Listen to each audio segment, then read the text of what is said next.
안녕하세요. 커피 머신글의 신호희 본인입니다. 인터넷을 보다가 저희 집 얘기인 것 같아 글을 씁니다. 글 보다가 너무 어이가 없고 없는 얘기까지 지어서 올렸기에 제 입장에서 최대한 사실대로 글을 적어보고자 합니다. 첫 번째로 제 나이는 40이 아니고 30대 중후반대입니다. 본가는 서울이고 저희 집은 경기도로 본가와 왕복 2시간 거리이고 동생네는 구미 쪽에 거주하고 있습니다. 우선 동생네 상견례 얘기부터 하자면 30분 늦은 적도 없거니와 서울에 사는 저희가 구미까지 내려가서 하는 상견례 자리였습니다. 교통 상황이 여의치 않아 1시에 시간을 딱 맞추진 못했지만 30분이나 늦진 않았습니다. 그래도 늦은 건 늦은 거니 저희가 잘못한 게 맞지만 상견례 자리에서 늦어서 죄송하다며 제대로 사과도 드렸고 상견례 분위기도 좋았었습니다. 그리고 저희 결혼 얘기로 넘어가자면 저희는 9월 초에 결혼했습니다. 9월 초에 결혼했지만 코로나 영향으로 4월에 혼인신고를 먼저 하고 집을 장만해서 먼저 같이 살고 있었고요. 결혼식 당일 동생네가 축의금 100만 원을 했길래 엄마가 다시 돌려줬습니다. 없는 살림에 왜 그렇게 많이 했냐고 니네 필요한데 쓰라고 하시면서요. 남편과 저도 그게 맞다고 생각해서 동의했고요. 식이 끝나고 신행 가는 중 올케한테 전화가 와서 돈을 다시 돌려주셨다며 계좌번호를 달라고 했습니다. 당시 괜찮다. 우리도 엄마랑 의견이 동일하다. 너네 필요한데 써라. 하고 말했더니 가전제품을 사주겠다고 하더군요. 가전제품이 한두 푼 하는 게 아니라는 걸 알고 있었기에 필요한 가전은 이미 다 준비해놔서 괜찮다. 신경 안 써도 된다. 하고 말했었습니다. 그러니 올케가 저희 집 커피 머신기 비싼 거 아닌데 그거라도 해드릴까요? 하고 물어와서 그러라고 했던 거였습니다. 이게 9월 초 신행 때 통화한 얘기입니다. 그리고 현재까지 받은 건 없네요. 그렇다고 그동안 왜 안 주냐? 빨리 보내라. 이렇게 보챈 것도 아니었고 때 되면 주겠지 하고 마냥 기다리고만 있었습니다. 그리고 사건의 발달은 11월 23일 저희 엄마의 생신 때였습니다. 저희 가족은 서로의 생일과 기념일을 챙기고 축하해주자는 분위기입니다. 1년에 몇 없는 날 그런 식으로라도 친목을 다지자는 주의였죠. 그래서 동생네 부부한테 일주일 전 미리 어머님 생신이라고 알려줬었습니다. 그리고 저는 당일 아침 일찍 어머니께 전화로 축하한다 전해드렸고 남편도 아침에 생일 하루 잘 보내시라고 전화드렸습니다. 그러고는 그날 저녁 친정에 갔습니다. 남편은 원래 일찍 퇴근했었고 저는 회사에 얘기해서 1시간 정도 일찍 퇴근해서 남편과 케이크를 들고 찾아가 축하드렸었죠. 참고로 케이크는 저희 시어머니께서 준비를 해주신 겁니다. 아무튼 동생 부부한테 연락 왔냐 물었더니 아직 전화 한 통 없다고 하시더라고요. 그러고는 저녁을 먹으면서 얘기하는 중 애들이 커피 머신 보냈냐며 어머니께서 물어보셔서 아직 안 왔다고 얘기했습니다. 그때 남편의 친구가 결혼 축하 선물로 커피 머신 사준다고 했는데 처남댁이 사준다고 해서 안 받았다. 이럴 거면 그냥 친구한테 받을 걸 그랬다. 하며 농담식으로 얘기하고 웃으면서 넘어갔습니다. 그런데 저희가 있을 동안에도 동생네한테서는 연락이 없었고 엄마께서 섭섭해하시기에 동생이 일어날 시간쯤 전화를 했습니다. 그때가 대략 7시 반 정도였는데 동생한테 전화해서 아직까지 어머니께 연락 안 드리고 뭐 하는 거냐. 내가 일주일 전에 미리 알려주지 않았냐. 하고 뭐라고 하긴 했습니다. 동생 말로는 영상통화를 하면서 축하해드리려 했다 하더군요. 그 말에 어이가 없어서 생일 다 지나서 영상통화로 축하한다 말하면 되는 거냐? 그게 맞는 거냐? 하고 말했더니 끊으라고 하더라고요. 전화하겠다고 하면서요. 그래서 끊었습니다. 그 후 어머니께 동생이 바로 전화를 드린 것도 아니었고 올케는 연락도 없었습니다. 전화 한 통 없이 카톡으로 생신 축하한다며 자기는 그런 환경에서 안 자랐으니 이해해달라고 했다네요. 그러고는 남은 생일 잘 보내라고 했답니다. 전화도 아니고 카톡으로 밤 10시에 말이에요. 정말 어이없고 열받았지만 엄마는 그래도 동생이랑 같이 사는 며느리이니 답장을 보냈다고 하셨습니다. 그러고 나서 10시쯤 저한테 올케가 카톡을 보내온 거였어요. 오해를 풀라면서요. 머신기를 언제 주문했고 오래 걸린다고 문자 받았다. 호의가 권리가 된 것 같아 주문은 취소한다. 받는 사람과 주는 사람이 기분 나쁜 선물은 의미가 없는 것 같다. 하면서 끝까지 오해하지 말라고 하더군요. 주문한 지 거의 2주가 다 지난 시점에서 취소가 가능한지 의문이 들긴 했지만 일단 주문 취소한 캡처까지 사진을 첨부해서 보냈더라고요.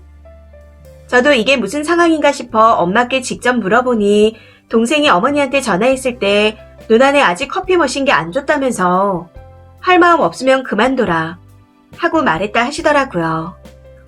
그걸 제가 저희 엄마한테 쑥덕거렸다고 올케가 오해를 한 모양입니다. 카톡 내용을 가만히 보고 있자니 불쾌하고 저한테만 주는 선물이 아니라 제 남편과 저한테 주는 선물이기에 남편과 동생이 있는 톡방에 내용을 그대로 캡처해서 보냈습니다. 그랬더니 이번에는 왜 단톡방에 올리냐고 뭐라고 하더군요. 그래서 내가 무슨 오해를 했다고 그러는 거냐 물었더니 어머니와 얘기해보고 그래도 모르겠으면 자기한테 얘기하랍니다. 그 말에 너무 화가 나서 건방지다 하고 말한 것도 사실이에요. 그런데 제가 그런 말을 했다고 너무 심한 거 아니냐고 또 따지더군요. 말도 안 통할 것 같고 계속했다가는 제가 더 열받을 것 같아 동생한테 지금 이 상황을 어떻게 생각하냐고 따로 연락했습니다. 동생은 일하느라 답을 안 하고 있었고요. 그날 단톡방에 엄마께서 글을 올리신 건 엄마께서 동생과 저를 잘못 키웠다. 올케한테는 경솔했던 것 같다라는 내용의 글이었습니다. 저희 엄마가 친할머니한테 당하신 게 많아서 최대한 며느리한테는 본인이 겪은 일을 안 겪게 하시려고 무조건 동생한테만 연락하시고 최대한 좋게 넘어가시려고 하는 분입니다. 그래서 첫 명절에 집에 왔을 때도 동생네가 오후 1시까지 자는 걸 그대로 두고 엄마께서 점심 차려주고 일어나라고 깨우셨던 것도 조용히 넘어갔습니다. 피곤하면 그럴 수 있지 이러시면서 넘어갔었죠. 이런 면을 보고도 올케가 저희 집이 예절과 예의가 없다고 생각한다면 할 말이 없습니다. 올케가 올린 글을 보고 너무 황당하고 어이가 없어 부들부들 떨리는 마음에 급하게 글을 쓰느라 두서가 없는 부분 이해해 주시길 바랍니다. 본글 쓰니 반박글입니다. 신우이랑 아주버님이 보시는 줄 몰랐는데 제가 쓴 글을 보고 댓글을 달아주셨네요. 우선 상견례 때 30분 늦은 거 아니라고 하시는데 맞습니다. 사과도 웃으면서 그냥 아유 죄송합니다. 초행길이라서 이렇게 얼버무리고 지나가셨고요. 게다가 그게 끝이 아닙니다. 상견례 때 미리 식당 예약과 양가 선물을 다 준비했었는데 상견례 전날 저녁 갑자기 신우이와 어머님께서 시외가 어르신들을 초대했다고 그렇게 알고 있으라며 남편한테 통보를 했습니다. 남편의 삼촌과 이모님을 초대하셨다고 하시면서요. 남편은 무조건 안 된다며 처가에 어떻게 말씀드리냐고 화를 냈었지만 신우가 사돈댁을 배려해서 지방까지 가는데 그 정도도 이해 못 해주냐고 하더라고요. 남편이 그래도 절대 안 된다고 말했더니 이미 초대를 해서 물을 수 없다고 배째라 하셨습니다. 남편이 그렇게 격하게 화내는 걸 그때 처음 본 것 같네요. 그리고 상견례 지역을 시어머니께서 정하셨는데 처음에는 정말로 저희 집을 배려해 주시는 걸로 알고 감사해서 남편한테 결혼식은 서울에서 하자고 했었습니다. 당시까지만 해도 식을 올릴 예정이었거든요. 그런데 알고 보니 시외가분들이 그 지역에 살아서였습니다. 그분들을 초대하려고 그 지역에서 하신 거였죠.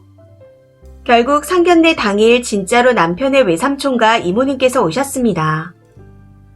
그리고 저희가 같이 산 지 2달쯤 되었을 때 시어머니께서 갑자기 저희 집에서 허락도 없이 환갑 잔치를 할 거라며 시외가 사람들을 초대했습니다. 언제 한번 집들이를 하긴 할 거였지만 둘 다 양가 집안의 지원을 안 받고 한 결혼이라 정말 딱 필요한 혼수만 채워져 있었고 앞으로 살면서 차근차근 꾸미고 난 후 근사한 집들이를 하고 싶었습니다. 그런데 시어머니가 마음대로 저희 신혼집을 환갑잔치 장소로 정하셨더라고요. 그래서 집에 아직 손님 초대 못한다. 큰 상도 없고 손님용 친구도 없다. 그리고 그릇도 부족하다. 다음에 하겠다. 하고 말씀드렸습니다. 저는 그렇게 이야기가 끝난 줄 알았는데 며칠 후 저희 집으로 빨간색 꽃무늬 침구와 플라스틱 식기 세트가 배송되었더라고요. 놀라서 어머니께 전화했더니 손님용으로 쓰고 상 없이 바닥에서 신문지 깔아서 먹자고 하셨습니다. 그렇게 얼마 후 진짜로 저희 집에서 시외가 친지들을 초대해서 환갑잔치를 하셨었고요. 그리고 시어머니가 며느리 불편할까봐 아들한테만 전화를 한다고 하시던데 본인 아들이 야간 일하고 낮에 자는 걸 알고 있기에 항상 저한테 전화하십니다. 저도 처음에는 시부모님께 영상전화와 음성전화도 자주 드리고 장거리에 사는 아들을 보고 싶어 하실까봐 사진도 찍어 보내드리곤 했습니다. 그런데 점점 시가에 실망하게 되는 일이 많아지면서 연락을 안 하게 되었던 거였고요.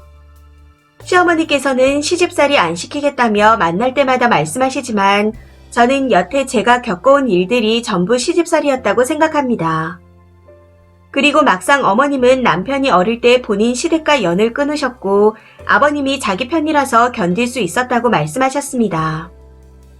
이외에 명절에 시가에서 늦잠 자고 어머님이 해주신 밥을 먹었다고 하는데 남편도 저희 친정에 가면 늦잠 자고 차려진 밥을 먹습니다.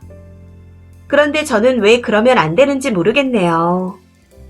그리고 마지막으로 결혼식에 다녀와서 어머님께서 100만 원을 주신 건 맞지만 본인 앞으로 축의금 들어온 게 생각보다 많아서 신혼에도 얼마 주고 니네도 주는 거라고 하셨습니다. 저는 저희 부부가 결혼할 때 지원이 없었기에 미안해서 주시는 거라고 생각했었고요. 처음에는 극구 거절했으나 어머님 고집을 못 이겨서 받게 된 거였습니다. 댓글입니다. 첫 번째, 상견례 때 젖골을 보고도 꾸역꾸역 결혼한 님 잘못입니다. 남 탓할 거 없어요. 과거에 자신을 꾸짖으시길. 두 번째, 시가 사람들도 글을 읽는다 하니 댓글이 달고 싶어지네요. 팩트만 놓고 봤을 때 시어머니 유난 떨고 주책이신 거 맞습니다. 그리고 신우는 옆에서 시어머니를 말리고 중재해야 하는데 더 부채질을 하는 편이네요. 단톡방에 그 사진을 올린 순간 헬게이트가 열린 겁니다. 본인 동생네 알아서 행복하게 살라 하고 좀 놔두세요. 자꾸 참견하고 간섭하지 마시고 효도도 알아서 하시고요. 실수는 신우집에서 잔치하시면 되겠네요. 세 번째, 참치 통조림 받았으면 스팸이나 보내지 무슨 100만 원의 커피 머신이에요. 그런 식으로 하니까 젖닭으로 구는 겁니다. 네 번째, 말을 했어야지 어쩌고 하시는 분들 사준다고 몇 번이고 주소를 물어본 건 쓴인데요. 그래서 주소 알려줬으면 기다릴 일이지 혼자 소설 쓰고 설레발 치다가 선물 차버린 건 본인 주둥이 탓이고요. 해외 배송이면 뭐요? 받는 입장이면 땡큐죠. 며칠 기다린다고 큰일 나나요? 엄마가 먼저 물어봤더라도 못 받긴 했지만 줄 거다 하고 좋게 넘기면 될 일이었는데 거기서 남편이란 작자가 친구가 주기로 했니 많이 하는 이야기를 하니 일이 더 커진 겁니다. 그게 농담이에요. 일을 먼저 크게 만든 건 시어머니와 신우 본인입니다. 다섯 번째, 그냥 영 끊으세요. 이랬어요 저랬어요 하는 것보다 그냥 수 틀리면 끊는 거죠. 영 끊는 거 너무하다고 하는 사람들은 제3자들인데 왜 신경을 써요. 이 사연은 여기까지입니다. 시청해주셔서 감사합니다.